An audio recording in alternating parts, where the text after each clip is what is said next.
Talk Real Estate with Sharon McNamara, sponsored by Boston Connect Real Estate Services. Hi, I'm your host, Sharon McNamara, and you are listening to Talk Real Estate Roundtable. Let me share a little bit about my background before we get started. I am the broker-owner of Boston Connect Real Estate, a boutique firm that is home to over 30 real estate sales and marketing agents who service home buyers and home sellers throughout Boston, the South Shore, the South Coast, and Cape Cod. Our firm takes pride in assisting our clients in the next chapter of their lives by taking a holistic approach to their real estate endeavors. We believe that every move should be a moving experience. Every week, my co-host Melissa Wallace and I will provide you with my team's unique marketing approach to selling homes and share with you our expertise in navigating the home buying process.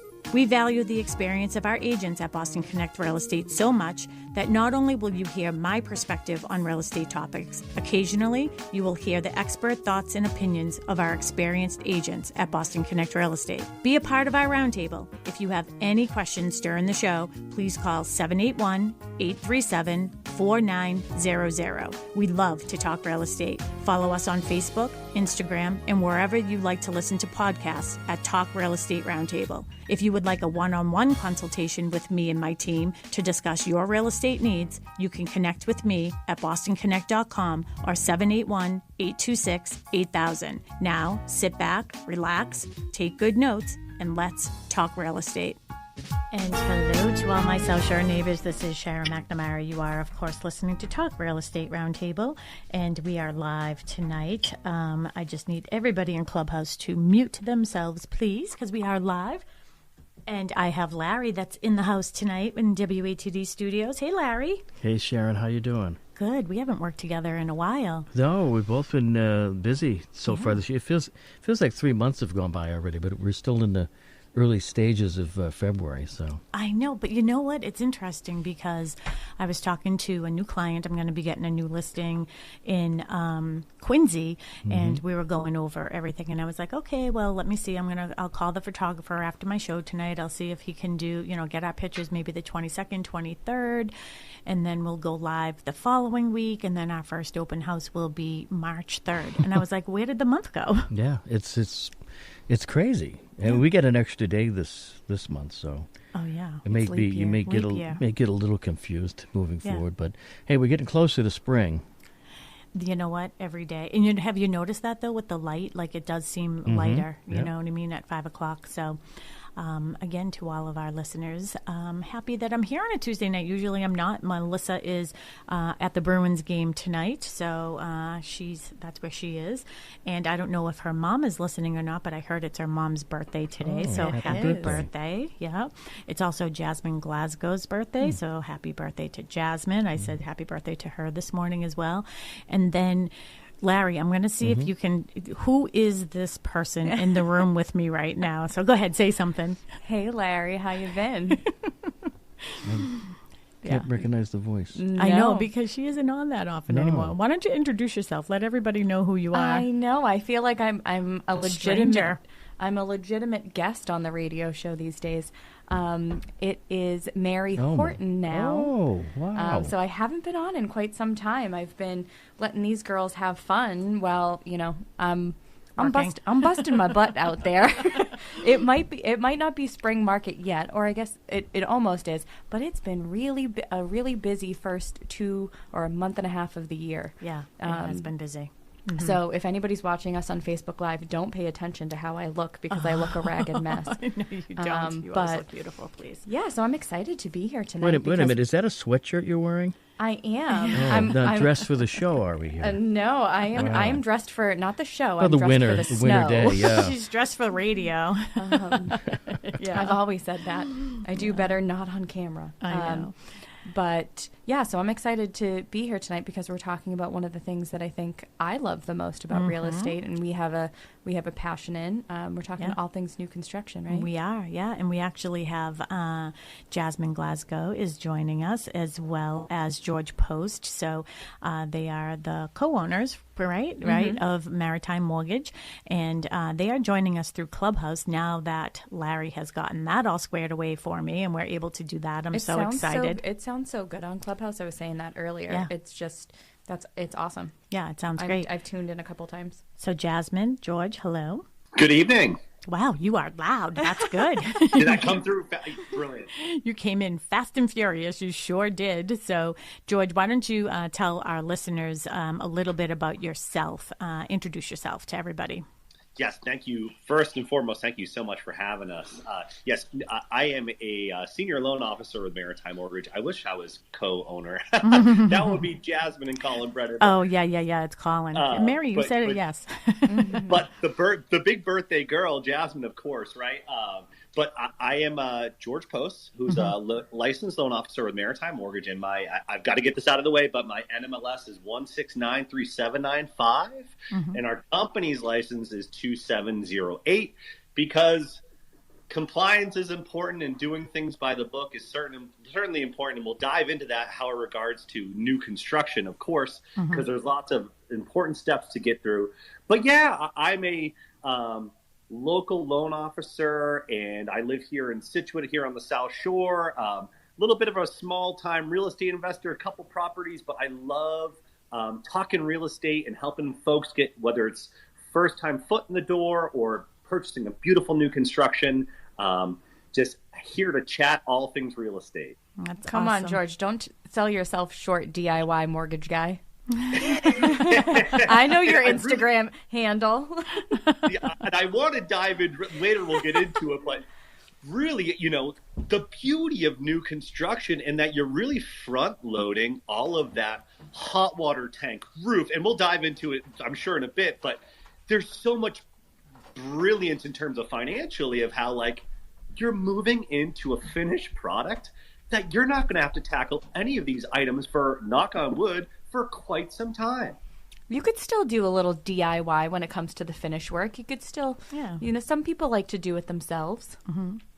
But maybe not the hot water tank. Yeah, no. Definitely, or the roof or the siding. Right. Yeah, you don't have to put in new windows. I guess that's all those things. I was going to say something else about the mortgage. Yeah, we are definitely going to get into the mortgage aspect of things.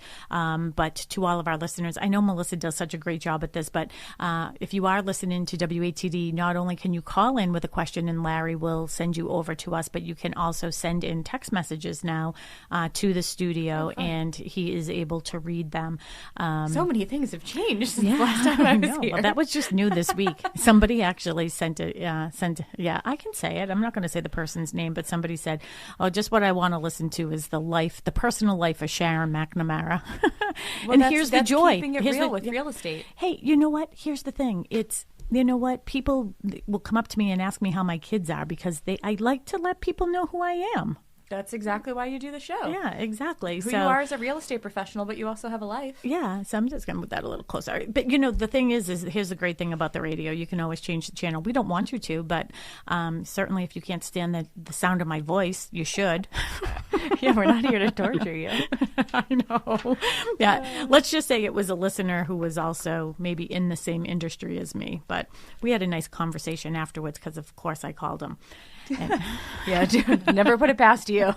Yeah, I just wanted to know what is it about me that irritates you. But anyways, enough about that. So you can call in and you can text 781-837-4900. You can also text me. My phone number is 781-294-4848. So feel free to do that as well. But we also are on Facebook, so you can see us Facebook Live if you go to Boston Connect Real Estate on Facebook. And we are also on Clubhouse. So welcome to all of our Clubhouse listeners. And we have a couple people who are up on stage with us, which is great. I know Jasmine, happy birthday. Are you there? I don't know if she's just listening and she probably is just listening. She's probably enjoying some birthday festivities and just wants to. She should be, yeah. Herman's probably saying, I wonder why she has like an AirPod in her ear while we're enjoying dinner. He's so used to it. Come on by now.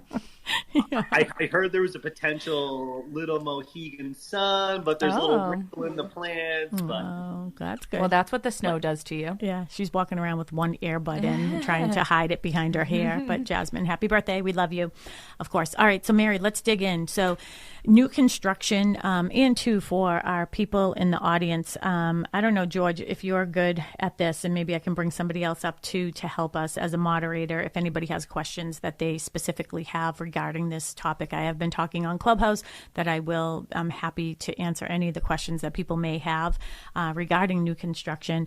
I will say that Mary is now the pro. You have taken the baton and you've taken off. So you definitely know all things new construction. So do you want to follow the agenda, or what do you want to do? What are your main thoughts on new construction? Well, I think so. Something that always comes to mind when we talk about anything new construction is actually when we started. So Sharon's giving me a lot of kudos right now. But about 13 years ago, when I joined the office, we started at one of her developments in Pembroke. And I always say to people, so I started my career learning new construction right off the bat. And it was completely different than everything that we do today. And I always say every builder is different, right? Every scenario is different, but new construction in itself is just a completely different beast than resale or residential real estate or your typical resale or used properties that you're selling.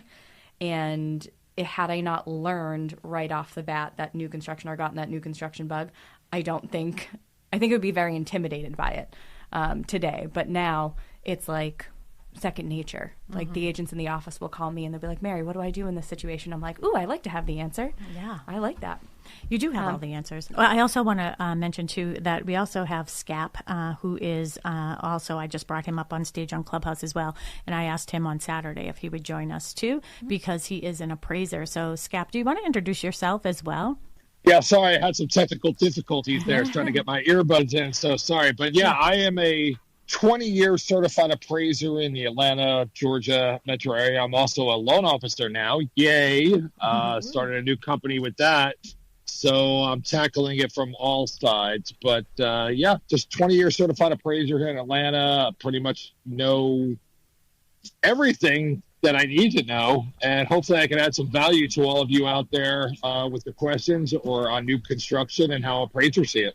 That's awesome. Yeah. I'm so glad, because on Saturday what happened is somebody had brought up a simple question for me, and we were talking, and one of the things was, it's interesting because we just had an appraiser come and all I have is studs there. Yeah. So, what is that whole process? And between Scap and George, they'll be able to help us as we get into that whole process of, why does the appraiser have to come if there's nothing there? And George can explain, the whole process. Like, do you need a construction loan? Do you not? Can you get a conventional? And we'll talk more about that. But Mary, why don't we talk about one of the things that comes up the most is, and what I'm working with a couple people now, because we have 2 subdivisions. Yep. So do you want to talk about them a little bit first? Certainly. So we have Cochise Estates in West Bridgewater, which is a 92-unit community. So we have duplexes and single families. We've been there probably just about 2 years. Yep. And at this point, I would say just about at halfway through the community, with the back half of the community almost under agreement and moving on. So we'll probably be out of there, if I'm guesstimating, within the next year and a half. And then we also have Cushing Trails, which is a 40-unit duplex community over here in Hanson. So between the two, it's kind of nice. Sharon and I, we both take one community and we get to bump people back and forth between the two, where Sharon is in the earlier stages. You're in the earlier stages of your community. You've opened in September. Yep. So you're in the process of getting models up there, but that's not stopping people from putting in reservations at this point. Yeah, I mean, they're seeing construction. They're like, okay, let's go. Yeah, they just have faith in it, and that's the nice thing that we have is we work for Stonebridge Homes. They market. They use us to market and do marketing sales with them, and it's nice because I can bump people over so they can see what a finished product looks like. But like you said, I mean, it was slow a little bit at first, and then suddenly it was just the time of year and things like that. There wasn't really much to see. And even with it being in the state that it's in with just studs inside, we have, 1, 2, 3, 4. We have 4, 5, right? Yeah. Yeah, so we have 5 that are under agreement right now. So, things are moving along quickly over there. And then after the show, I have to call another woman who's interested in putting in a reservation too. So then we'll have another one. So, yes, that 40 goes quick when you talk about it in that context. And I'm guessing we'll probably be there 2 years is what my guesstimate is over there. So at the pace that we're going, it will go by fast. So, but one of the main questions that people will say is, that they're not familiar with that process. process and like getting me from, foundation all the way to, finished counters, that process. Do you want to give people just an idea of how we do it at ours? Yeah, because it will actually lead into something for George as well. So for us, if we're talking about a ground up construction, we're not doing traditional offers the same way you would on a resale property. We have a reservation period, and what that does is reserve the lot and the house style that you're looking for to you for a period of 2 weeks. Usually, and that's most builders. Most builders will allow you to reserve a unit with some type of refundable deposit, typically, as you're having conversations, whether it's design, customizations, whether you're talking about different options that you can feature in the house. That's your time to kind of, I call it the dating period, right? You're entering into like you're going out on a Tinder date right before you decide that you actually want to be in a relationship with somebody. So reservation is dating, and then once you get to purchase and sales agreement after those 2 weeks, that's when you're like, okay, it's official on Facebook. Yeah, it's Facebook official. I could see a future with this person.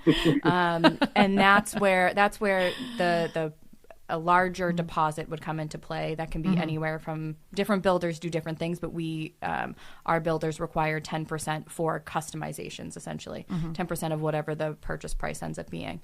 And then oftentimes what people are asking in that conversation is, how does the financing work? Is it a construction loan? Is it a traditional loan, end-term loan? Are they actually paying, the subcontractors, or is the builder funding the project?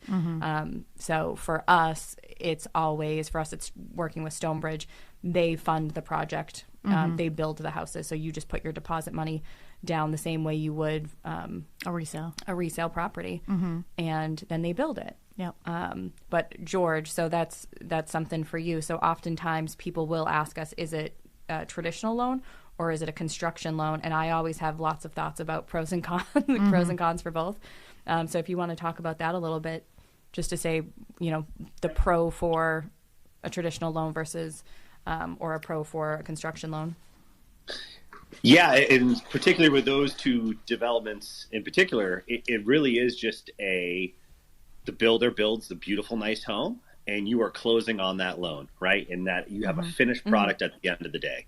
And in terms of a lot of underwriting with mortgages, we're looking at different risk profiles, but being delivered a finished product that basically it's on the builder to deliver that, right? Which is different than a traditional construction loan where we're bringing in the builder, we've got to vet them, et cetera.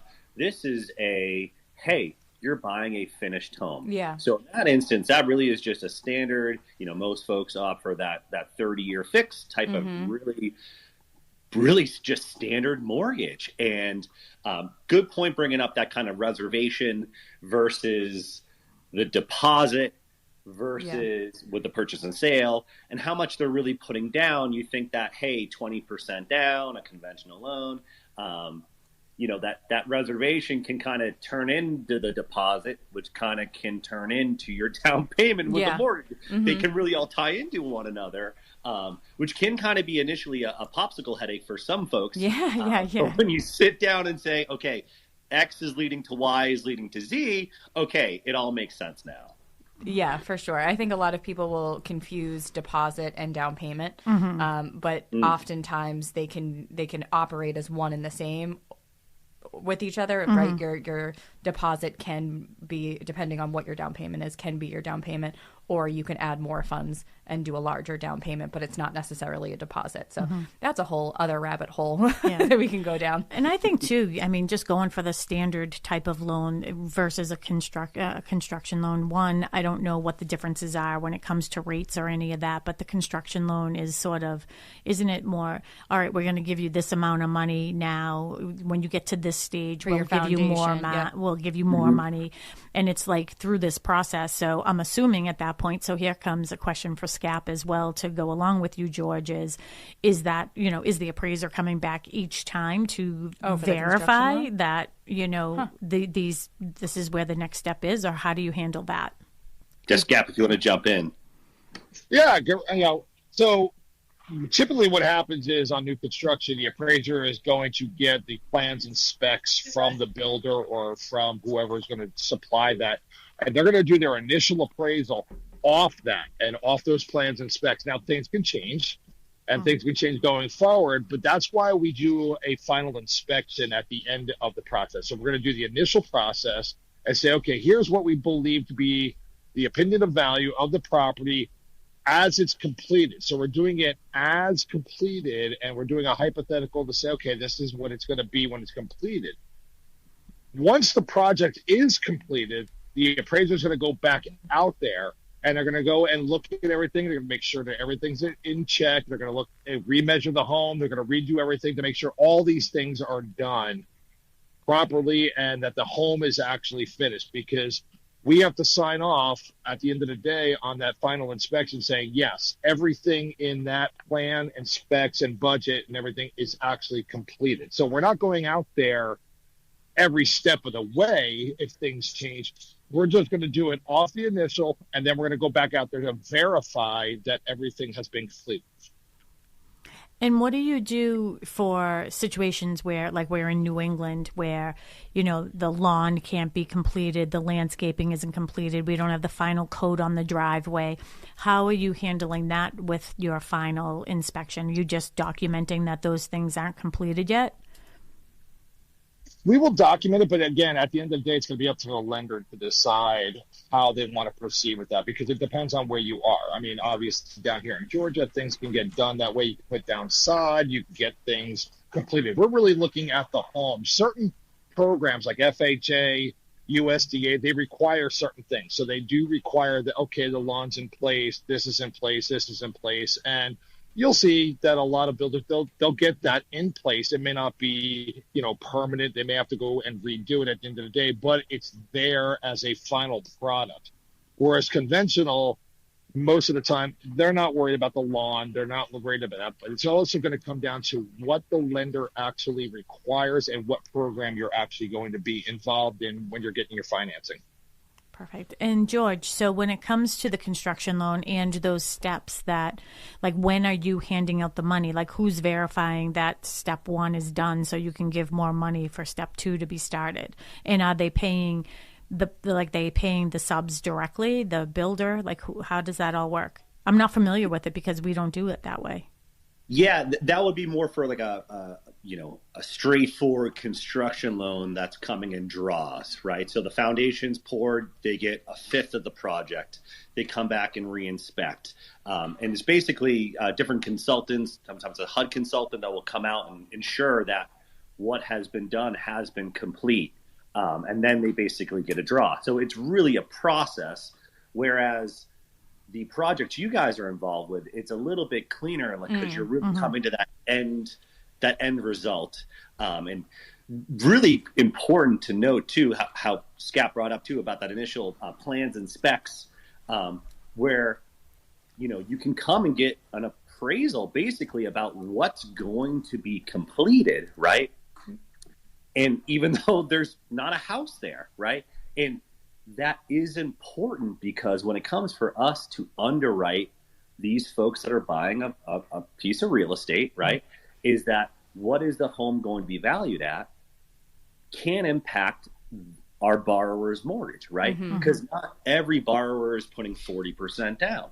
They could be 10% down. It all comes back to loan to value. So it is pretty interesting to see that based upon, hey, what is this product going to look like at the end of the day? How does it appraise now compared to what's out there?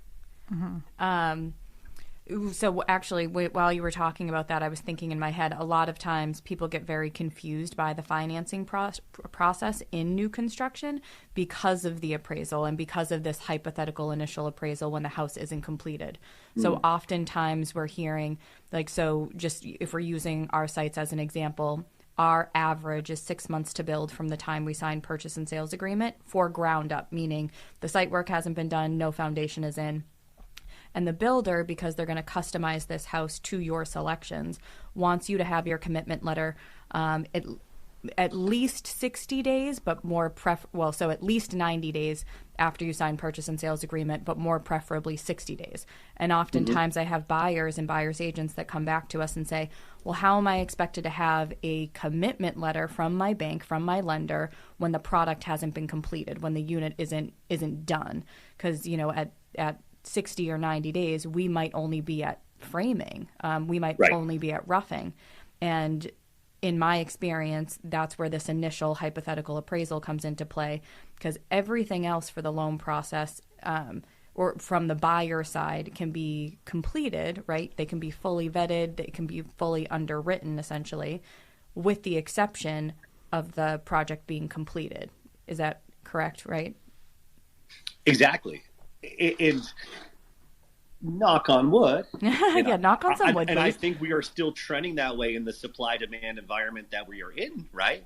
But we are in an increasing, appreciating real estate market, right? Which actually lends to the fact of buying a piece of, getting your foot in the door with some new construction.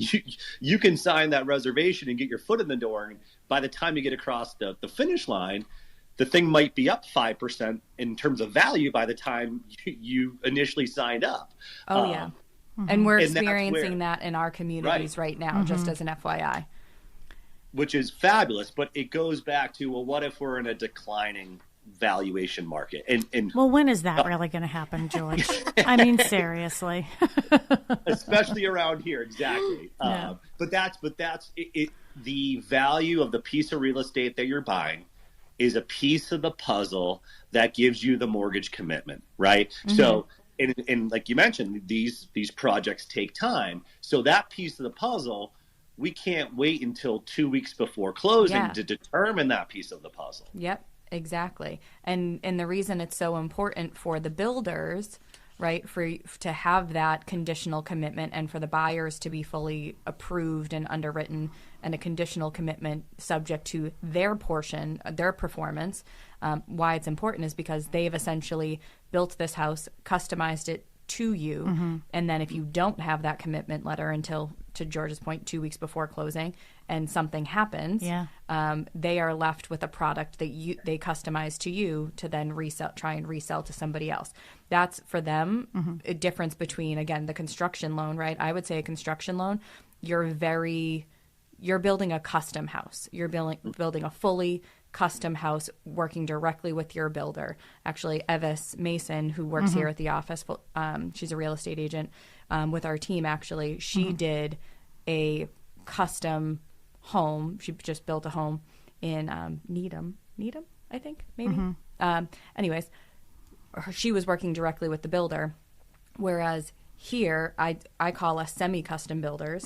With Stonebridge Homes, we're semi-custom, and that's why they only take that 10%. That's why it's a conventional loan, because you have some customizations, but it's not the whole world. I mean, I could go crazy if I'm building a house. And Scap, I have another question for you as well, too. So when it comes to the appraisal part of this is, you're looking at the specs and you're looking at exactly what they're getting. And then people do these upgrades, right? So the upgrades, you're not seeing the level of cabinets. Like, you're just seeing, you know what I mean? Like, how are you appraising something that That's a good question. You don't even know, like, the value of? Like, so we may have our base price, but then people upgrade 2 levels. How are you figuring that out to appraise it?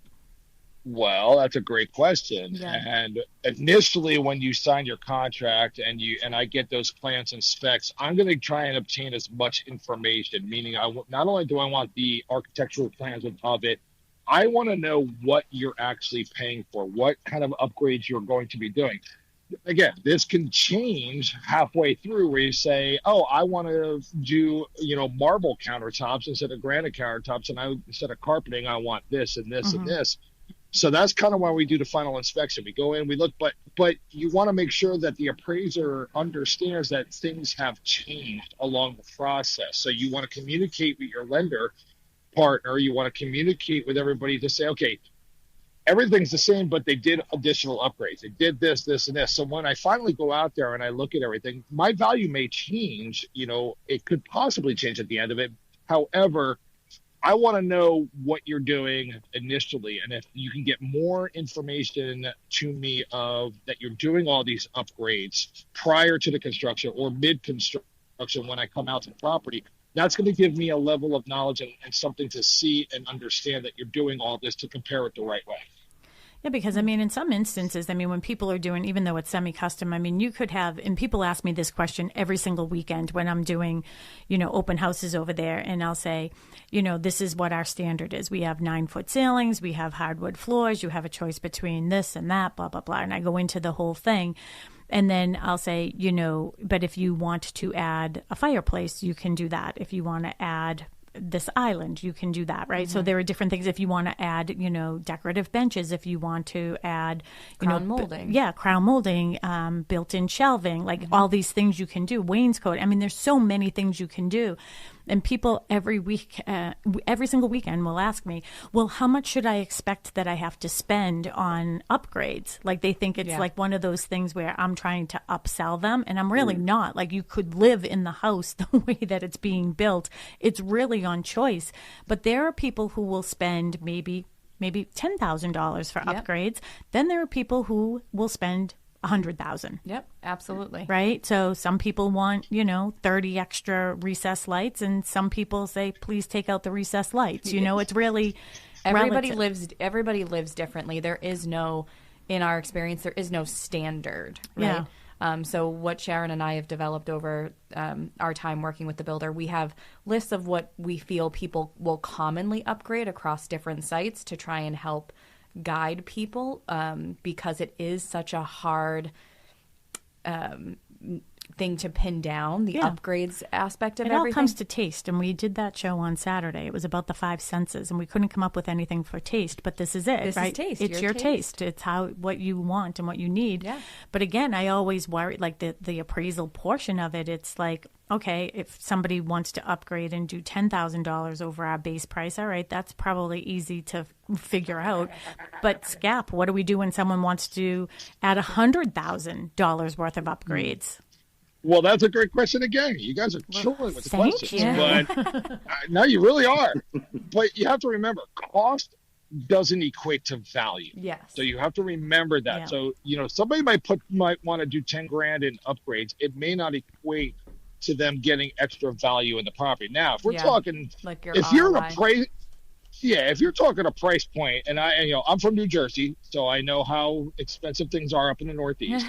But if we're talking $700,000 home here, and you choose to do $100,000 in upgrades, one, that's your personal choice that you're doing that. So it may not equate to actual being, more valuable or having a higher value because you're choosing to do these things. That's number one. But number two, it could be considered an over improvement for what the actual market area and what your community has. So you kind of got to look at it as this is the standard for the community. This is what's going on. And these are a lot of the upgrades that we offer and do. Now, if you have somebody that comes in and says, well, I want to make this the magical palace, in this community, well, that could be considered an over improvement where, okay, you spent all this money, but it's kind of your choice to do all of that. And you spent that money on that, but it's not similar or close to similar to what's going on in the market area. Mm-hmm. And I wonder if that's why some builders and some, developers will require you to pay for your upgrades in advance. So it doesn't fall non-refundable. Non-refundable, so it doesn't show up on the purchase and sales agreement, and you don't have to worry about it that way. George, have you encountered any of this with some of your new construction? We have, yeah. And well, at least not in terms of low appraisals or anything like that, but those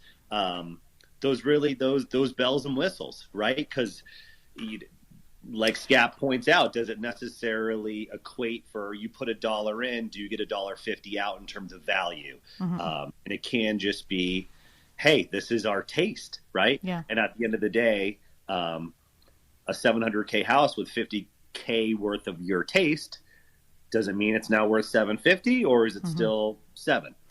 Yeah, as SCAP was talking, and he said, and I wrote it down, it says cost doesn't equate to value. And I was thinking in my head, it's only valuable to you, really. I mean, right. that's where the value is, I mean, it'll come down to any even resale property when you're talking about ROI. I mean, when we go into do a CMA, most people will say, okay, well, do you think I should do X, Y, and Z? Do you think I should renovate the bathroom? Should I redo the floor? Should I paint the walls? And it's like, okay, well, what is going to get you the most amount of money? If you're going to do anything, number one, usually bathrooms and kitchens. It's not necessarily the pretty finish work that everybody kind of looks like on HGTV. And think about when we're talking about when we're talking about resale value, is that resale on properties as well. And, when we're getting, like we just put one of the people who were buying down there, we put their house on the market, and then we got multiple offers that were over asking. And I always think of that over asking is, I always tell people, price your house according to the condition that it's in. Stay within the range that I'm saying this is a good suggested price range for you. But then if you get offers that are over that price, that's called emotional value to me. And it's almost the same thing with these, upgrades that people are doing. It's like, I'm going to upgrade $100,000 because I really want it. So it's emotional value to them as the buyer. So... all right. So to all of our WATD listeners, I almost forgot I was so deep into this conversation. You are listening to Talk Real Estate Roundtable. I am Sharon McNamara, the broker owner of Boston Connect Real Estate, which is the sponsor of our show here, Talk Real Estate Roundtable, along with the McNamara Horton Group. And I am here finally with my other side of my group. Actually, this is the first time since we rebranded, we changed our name that I've been on. I've been waiting for you to change that last name of yours. So there you go. Official. It's official.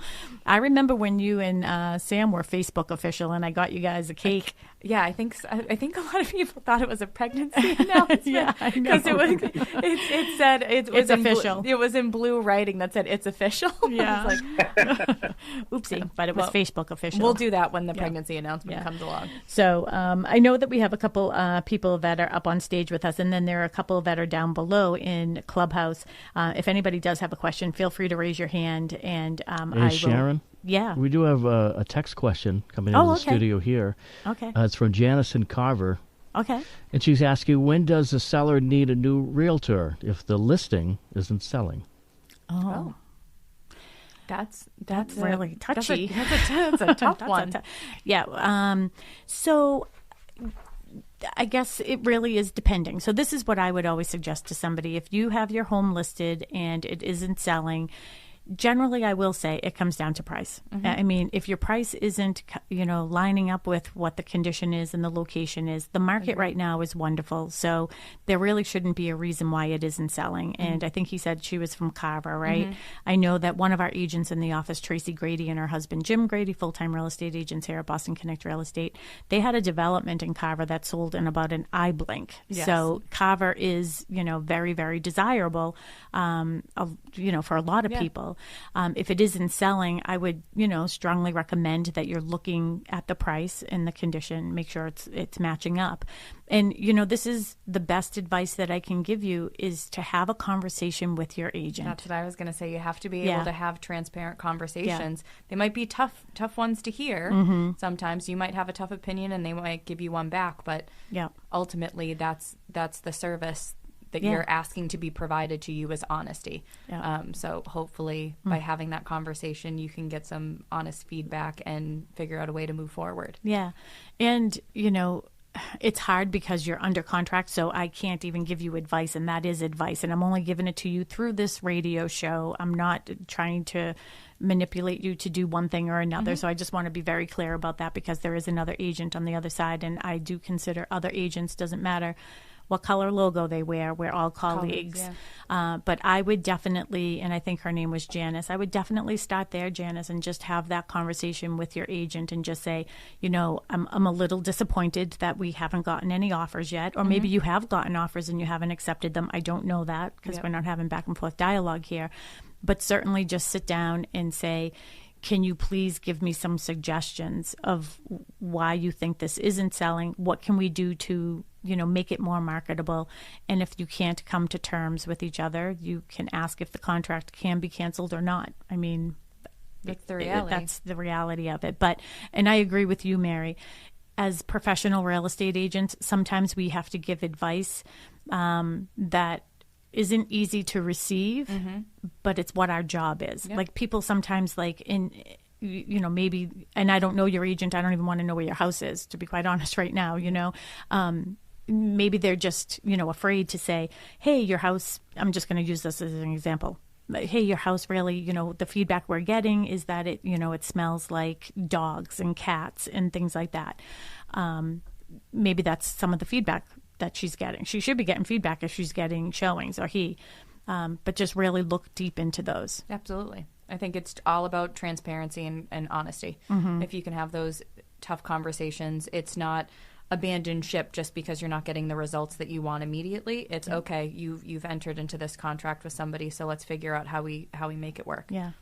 And I'll be honest, I mean, I've been in this industry for 21 years. I opened Boston Connect in 2010. You started as my assistant when you were a little baby at 21, and now you're 34, 35? Yeah, 34. 34, okay. Prematurely aging me. Yeah, but you've been doing this a long time with me, and we've been very fortunate that all of our listings have sold. And I think really look into the marketing and the advertising. I know for us, it's always professional photography. Yeah, it's always it's a brand, it's appearance. It is a good a good remarks and good just getting it out there in a positive light. Yeah, absolutely. So, well, and I wish you luck, Janice, with all of that. And, definitely have a conversation with your agent, and hopefully that will help you get to the next stages. Yep. Okay. All right. Where were we? Well, we haven't really we actually dove in kind of headfirst into the financing aspect of new construction financing and appraisals. And I think that's probably the more complicated aspect, right? So if we scared anybody away, there's so many really awesome parts about new construction that we haven't really gotten to touch upon just yet. Some pros being that you're building this brand new house and fully customizing it to you. So let's not be fearful of those upgrades. Let's, we call it building the dream house. Mm-hmm. Everybody's main instinct is to, well, I'm building it, I might as well do it now. Sometimes you don't have to do those things, which is where I was saying, George, earlier. You can still DIY some stuff. Just get the stuff that's really, really hard to do done now. Mm-hmm. Like, hardwood stairs, doing those after the fact can be pretty extensive, but doing it with the builder is much more affordable in our experience. Mm-hmm. And a lot of people will bring up doing the basement and things like that. Yep. So I think that there's, maybe you financially, that's actually another good SCAP question too. And George, when people want to add on that basement they want to finish that basement, I'd love to have that topic. I can't believe we only have 6 minutes left. Let me finish my thought on that before we go to them though. But with that, when people do ask us about finishing the basement, I did some math out for a woman yesterday that I'm helping, and I'm going to be talking to her after the show as well. And, she was looking between two units, and she said, well, I think I like the smaller unit at $570, and then I'll finish the basement. And then I was like, well, I really think that this, the other model at $630 would work better for you. I said, I know it sounds like an upsell, but you're telling me you need more square footage, and now you're going to, and I did out the math of how much it would cost. I was like, for that additional 700, 800 square feet, that you're putting in the basement, it's going to cost you about $62,000. Okay, yeah. If you do it directly with the builder. If you buy the other house with the square footage already, it's $60,000. So there, I just saved you, and the square footage is above grade. Yeah, 100%. Yeah, so, I completely agree with you, but I'm interested to see what SCAP and George have to say. SCAP, George, what do you have to say about finishing the basement when you're doing new construction? SCAP, I'll let you dive into that below grade valuation, because that is a sticking point, and I'll let you jump right in there. Thanks, George. I really appreciate you throwing me under the bus here. That's awesome. But anyhow, I'm of the mindset that usable square footage, that if a family's going to use that space, in my mind, it's space, right? Explain for the people. I completely agree with you, but there's a couple things out there, especially in the appraisal process. Fannie Mae, Freddie Mac, your big lenders out there, they basically came out and basically said that they're adopting what's called ANSI standards. ANSI standards basically says that if one part of the house is below grade, it's all below grade. So think about having a house that you're driving up the road and it's you got the stoop there to the front door, and it slopes down to the back, and you can walk out your basement. Yes, that's your basement. And here's something that a lot of people don't understand. It's cheaper to actually pour concrete for a basement than it is to build your first floor and second floor with all the lumber costs, roof, everything else that goes into it. Wow. So basements, when you take everything out of the way, if you just look at 3 houses in a row and just picture this, you have house number 1 on the left side, and it's got a completely unfinished basement. House number 2 decided, well, I'm going to finish off half my basement and leave the other half unfinished. And then house number 3 completely finished their basement. Driving by all 3 of those houses, you know one thing. You know that the first floor and second floor are exactly the same. You know that they're finished off. You know that those have the standards of the builder, or even on a resale, you know those houses have finished square footage. Anybody can finish off a basement any way they want. Typically, you'll see out there that a lot of basements aren't finished to the standards of the house. So if your house has recessed lighting and drywall on the ceiling on the first and second floor, you go down to the basement, and what do they got? Shag carpeting from the 70s and a drop ceiling. Okay? Because that's the way they chose to finish it off. Mm-hmm. Some people have chose to put in a bathroom. They may put in 3 bedrooms. They may put in a rec room or a theater. You can finish off your basement any way you want. However, the first and second floor of that house are going to be finished to the standards of the community, finished to the standards of what the market is out there. So basements are always valued separately. Now, when it comes to evaluating a basement, it depends on a couple factors. 1, the quality of the finishes. 2, how much is finished of it. 3 is, what are the items that they decided to put down in those basements. Now, a lot of basements don't have ingress egress for actual bedrooms, or don't have windows. It's just a solid concrete, walls, and then they just put up some walls, and they said, here's a bedroom, my teenage son, go live in it. Get away from me being upstairs. Yeah. Yep. That's your area now. Does that constitute a bedroom? No, it doesn't, because it doesn't have ingress egress. So you have to look at these factors and understand that a basement is a basement regardless of what you do down there, but it will add value. The more you finish it, the better it's going to be for you. It's going to add more value. Mm-hmm. The quality of the finishes are going to add more value. But here's the most important thing to remember. The market is what's going to dictate how much that basement is worth.